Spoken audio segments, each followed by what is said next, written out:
तब उन दोनों राजाओं के बीच में ये संधि हुआ कि शिपकी ला से मतलब ये ला इंडिया भारत का होगा, वो तिब्बत का होगा। अच्छा, ये दर्रा भारत का और शिपकी वाला दर्रा तिब्बत का होगा। हाँ, तब उन्होंने शर्त ये रखी थी, जब तक ये सतलुज नदी वापस मानसरोवर को ना भेजाए। अच्छा, हाँ, मतलब असंभव, और जब तक काला कौवे का सिर्फ सफेद ना हो जाए।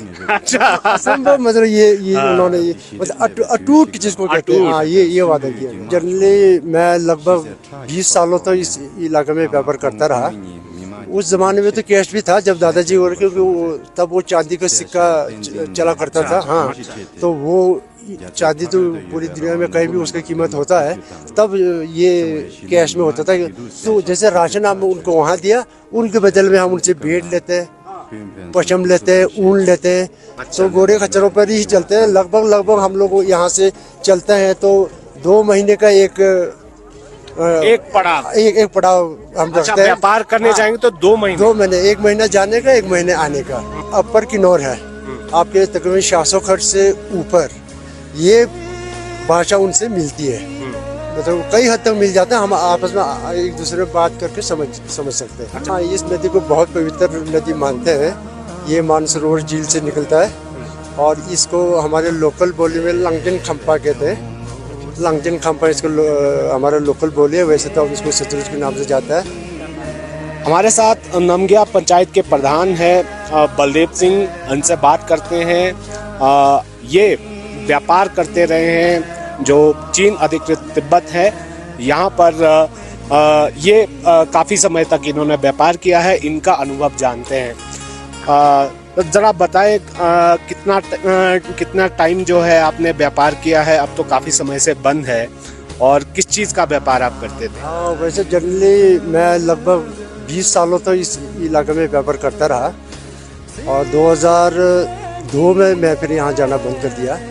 तो उससे 2002 तक मैं इसमें व्यापार मेरा इस इलाके में जाना होता रहा। कितनी उम्र हो गई आपकी? हाँ, इस वक्त मैं 67 साल का हूँ।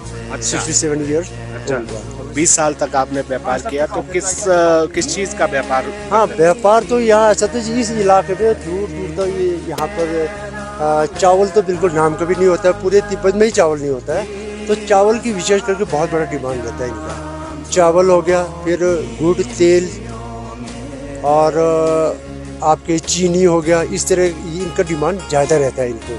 और किसी ज़माने में तो यहाँ पर हमारे जो बुज़ुर्ग थे, मेरे से जो बुज़ुर्ग थे, मेरे दादाजी के टाइम पर तो यहाँ पर ये चुल्ली, विशेष करके चुल्ली का ही व्यापार, यहाँ चुल्ली ले जाया करते थे, चुल्ली और अनाज का। हाँ, तो बदल में ये कैश सिस्टम नहीं है। उस ज़माने में तो कैश भी था जब दादाजी और, क्योंकि तब वो चांदी का सिक्का चला करता था। हाँ, तो वो चांदी तो पूरी दुनिया में कहीं भी उसकी कीमत होता है, तब ये कैश में होता था। हाँ, उसके बाद चांदी के सिक्के ऑनली। हाँ, उसके बाद जब से ये नोट निकलना शुरू हुआ तो फिर ये सिक्के बंद हो गए, तो फिर ये चला अदली बदली वाला सिस्टम है। अच्छा, वस्तुओं का आप कुछ चीज़ देंगे तो बदले में चीज़ लेंगे। हम वस्तु जैसे राशन हम उनको वहाँ दिया, उनके बदले में हम उनसे भेड़ लेते हैं, पशम लेते हैं, ऊन लेते हैं, घोड़े लेते हैं, याक लेते हैं, बैंगी बेडू लेते हैं, चिक्कू लेते हैं, इस तरह के रहते हैं। और फिर इधर भेड़ पालक और पशुपालक बहुत ज़्यादा प्रथा है तिब्बत में। तो यहाँ पर जो मक्खन होता है जो लोकली है, वो बहुत टेस्टी माना जाता है। जो याक का विशेष करके फीमेल याक का जो दूध से निकाला, वो बहुत मशहूर और टेस्टी माना जाता है। उसको हम लोग यहाँ लाते हैं। अच्छा, इधर याक ही होता है, गाय नहीं? याक, चोरू और चोरू, ये 2 चीज़ ज़्यादा होता है। तो ज़रा बताएं, ज़रा अगर मान लीजिए आपने भेड़ उनसे ली है, तो बदले में आप क्या देते थे? कीमत कैसे तय होती थी कि उसके बदले में जो है ये दिया जाएगा? कीमत कैसे तय होती? हाँ, कीमत तब ये तय होता था, पाथा कहते हैं हमारे तो नामने का एक होता है जिसे हम पत्था बोलते हैं। उसके आधार पर कि 3 पत्थर पे 1 भेड़, 2 पत्थर पे 1 बकरी। अच्छा, आपने अगर 3 पत्था चावल दिया तो 1 भेड़ आएगा। 2 पत्थर चावल दिया अनाज देगा तो 1 बकरा आएगा, चिग्गू बकरा। उसी प्रकार पशम हो गया उसका रेट, इसी प्रकार ये तय होते थे। पशम जैसे एक पाथे पे आप, तब तो शेर होता था, किलो हाँ, नहीं चलता था, शेर के हिसाब शेर के हिसाब से। तो एक शेर हमको पशम, कच्चा पशम, उसमें वो क्या कहते हैं आपके जो लंबे बाल वाले ज़्यादा होते हैं, जिसको साफ करना पड़ता है। हाँ, वो पशम का एक रॉ मटेरियल होता है, वो इस तरह से आदान प्रदान करते हैं। उस वक्त सड़कें तो होती नहीं थी, तो कैसे ट्रांसपोर्ट सिस्टम आपका था, घोड़े खच्चर या पैदल? हाँ, ये ट्रांसपोर्ट सिस्टम बिल्कुल ही कम्प्लीटली घोड़े और खच्चरों पर होता था। तो घोड़े खच्चरों पर ही, रोड तो कहीं होता नहीं था। तो घोड़े खच्चरों पर ही चलते हैं। लगभग हम लोग यहाँ से चलते हैं तो 2 महीने का एक पड़ाव हम अच्छा, रखते हैं। व्यापार करने जाएंगे तो 2 महीने? 2 महीने, 1 महीना जाने का, 1 महीने आने का। हाँ, तो फिर इस तरह से हमारा ये पड़ाव रहता है। अच्छा, तो आप अपने नमग्या से आपने शुरू किया सफर, तो वहाँ कौन कौन से गांव आप जाते थे? और आपने बोला कि 2 महीने लगते थे। जी। हाँ, पहला गांव तो इधर ही शिपकी आता है, जिसके नाम से शिपकी ला पड़ा। शिपकी ला में शिपकी के ऊपर वाले जो दर्रा है उसे ला कहते हैं लोकल बोली में, इसलिए इस जगह का नाम शिपकी ला इसलिए पड़ा। पहला शिपकी आता है और सेकंड चौक आता है उसके 2-3 किलोमीटर आगे।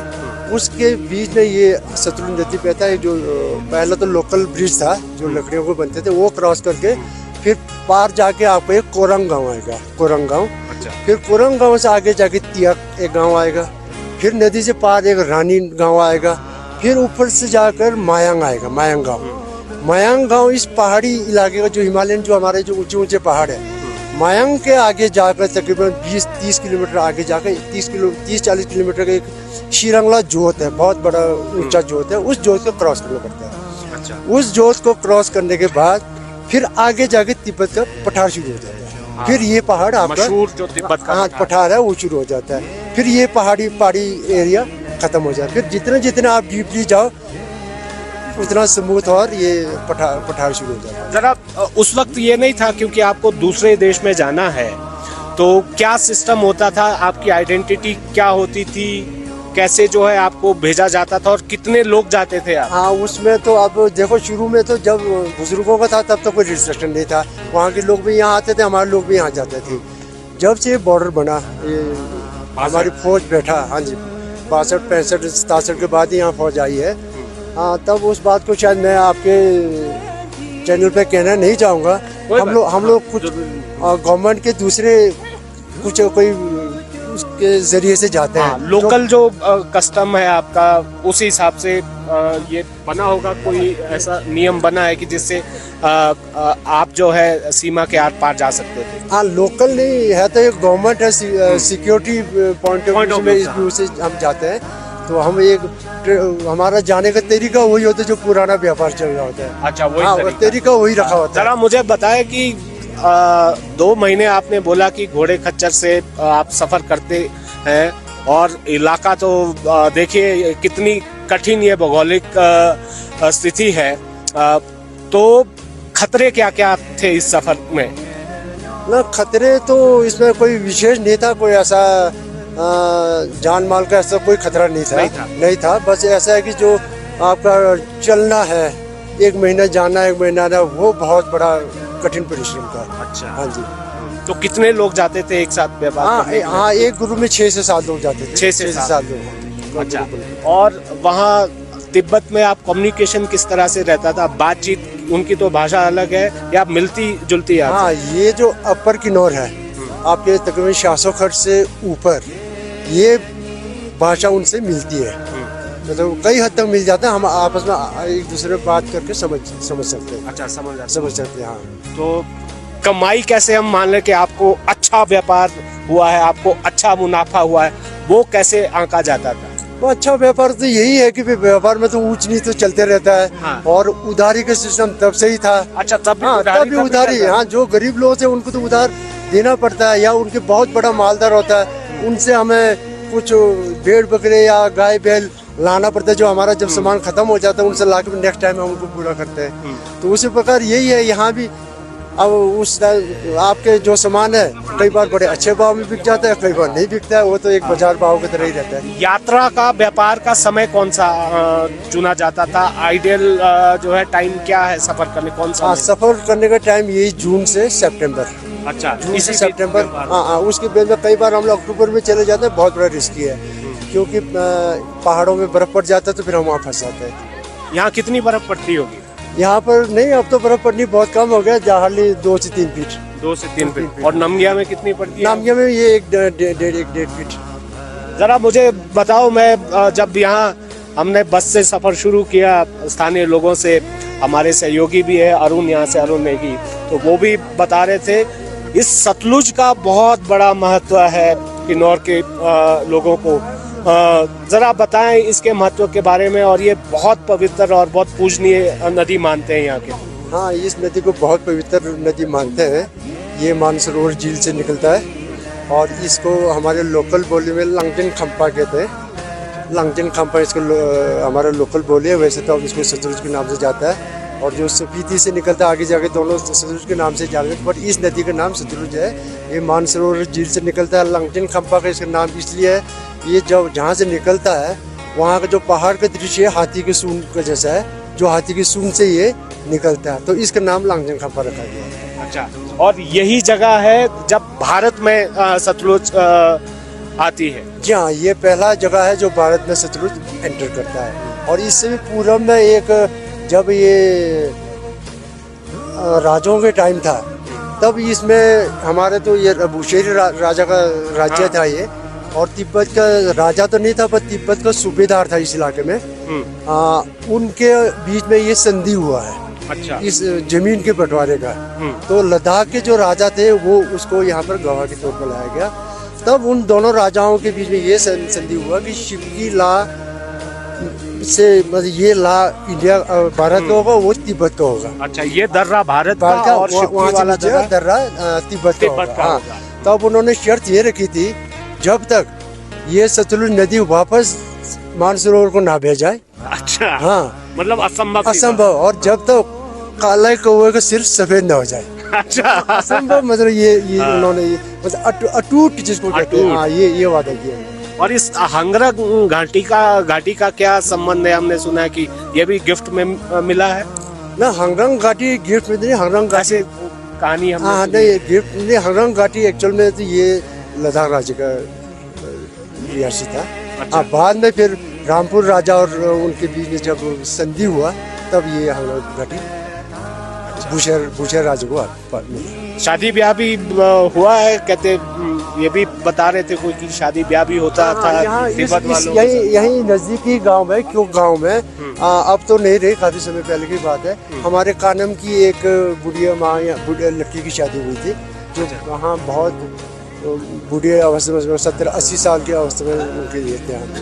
तो शादी तो क्या फिर आपका कल्चर मिलता जुलता है? नहीं, वैसे तो हमारा अलग, हम जात अलग मानते हैं। अलग इसलिए मानते हैं, वो गोमांस यूज करते हैं। अच्छा। हम गोमांस यूज नहीं करते हैं। वो तो उन दो के बीच में कोई ऐसा प्रेम विवाह वो आगे जो प्रेम विवाह हो गया। अच्छा। जी हाँ, तो कल्चर के हिसाब से वो मान्यता नहीं है। अच्छा, प्रेम में जो है आप सीमाएं नहीं देखते? प्रेम का तो कोई सीमा ही नहीं होता। यहाँ भी किसी की शादी हुई है? मतलब तिब्बत से नहीं, इधर ऐसा कोई ऐसा नहीं। तो आप गांव के प्रधान भी है, आखिरी गांव है शिवकिला से पहले नमगिया।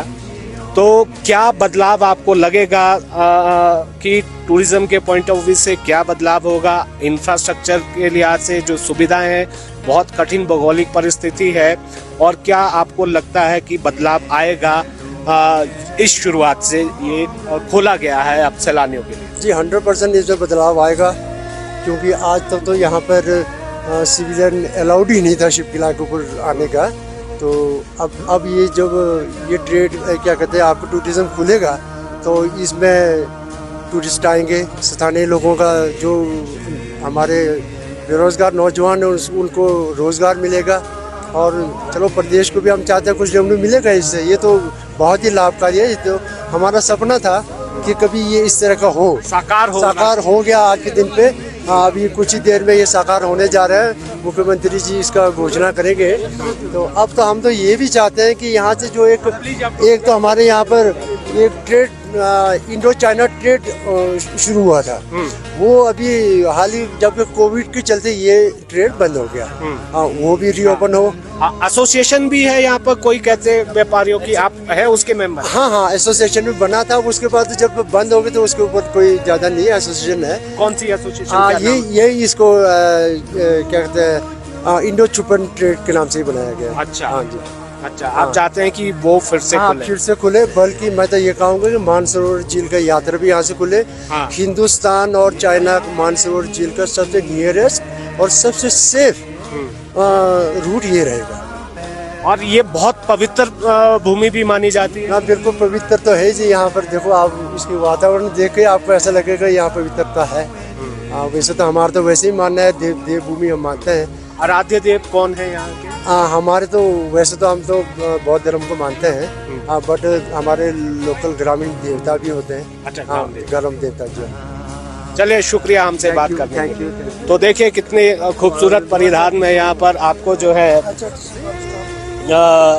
जो पारंपरिक महिलाएं हैं वो जी। अच्छा, स्पेशली यहाँ के लिए। अच्छा अच्छा, ओके। तो देखिए कितनी खूबसूरत ये पारंपरिक वेशभूषा है। उसमें किस तरह से महिलाएं यहाँ पर आई है। कुछ और लोग भी हमें नजर आ रहे हैं, उनसे बातचीत करते हैं। सर, आपका क्या नाम है? मैं जोगिंदर सोनी, रामपुर के शहर से। अच्छा, जरा बताएं क्या बदलाव आएगा, ये अब खुल रहा है सैलानियों के लिए?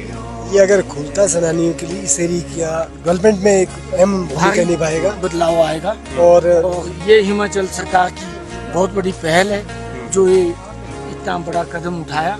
इससे हम मानसरोवर के लिए भी यहाँ की इकोनॉमी बढ़ेगी। हाँ। और चाइना से ट्रेड भी बढ़ सकता है अगर इसको कॉरिडोर को ओपन करते हैं तो। एक सवाल रह गया बलदेव जी।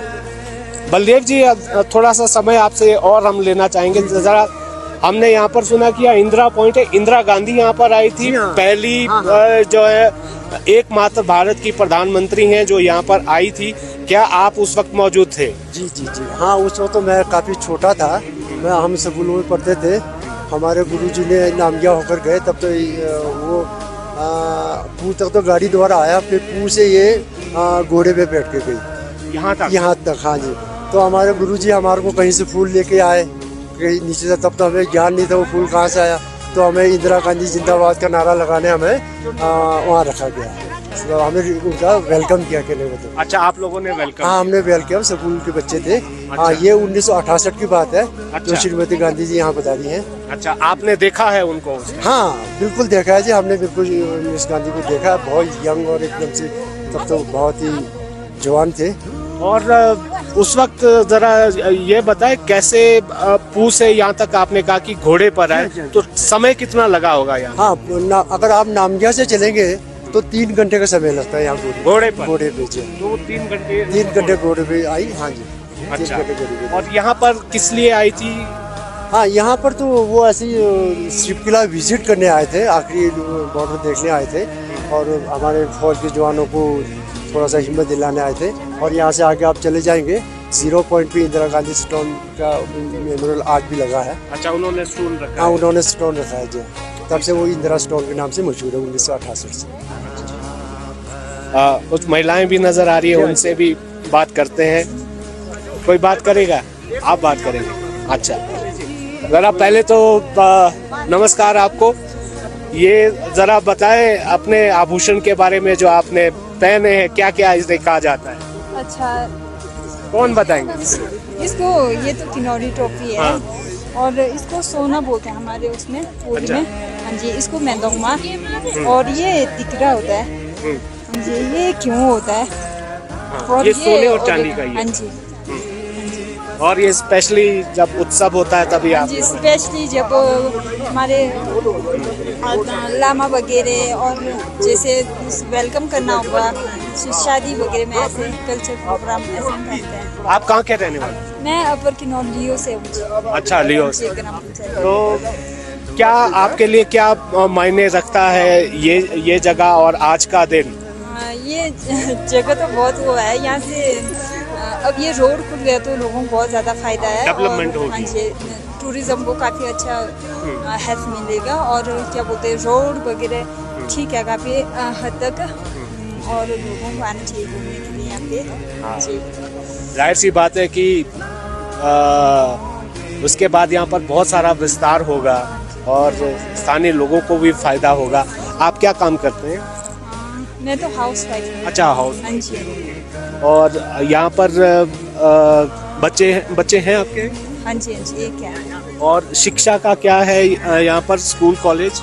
शिक्षा का तो किन्नौर में तो इतना बहुत, अपर किन्नौर में तो इतना ज़्यादा नहीं है, चांगो में है बस। बाकी तो काजा, ज़्यादातर लोग काजा में ही पढ़ाते हैं बच्चों काजा को। तो बहुत दूर है। हाँ जी, काजा दूर है, फिर रिकोंग पियो जाना पड़ता है बच्चों को पढ़ाने के लिए। कोई बट सरकारी स्कूल में इतना ज़्यादा वो नहीं है आजकल। तो सारे बच्चे, ज़्यादातर मैक्सिमम गांव के बच्चे सारे प्राइवेट स्कूल्स में हैं, तो शिक्षा की तो थोड़ा सा हाँ, वो कमी है और इलाका भी कठिन है। तो अब धीरे धीरे लगता है कि इस क्षेत्र में, शिक्षा के क्षेत्र में भी विस्तार होगा। हाँ जी। और हेल्थ सर्विसेज तो फिर भी ठीक है, पीओ जाना पड़ता है, क्योंकि अगर थोड़ा बहुत वो करना हो तो थोड़ा बहुत तो वहाँ पे हो जाता है ना, जैसे नॉर्मल चेकअप। तो बाकी अल्ट्रासाउंड वगैरह ऐसे, जैसे थोड़ा ज़्यादा सीरियस होगा तो फिर पीओ ले जाना पड़ता है मरीजों को, फिर पीओ वगैरह। चलिए, शुक्रिया। Thank you so much.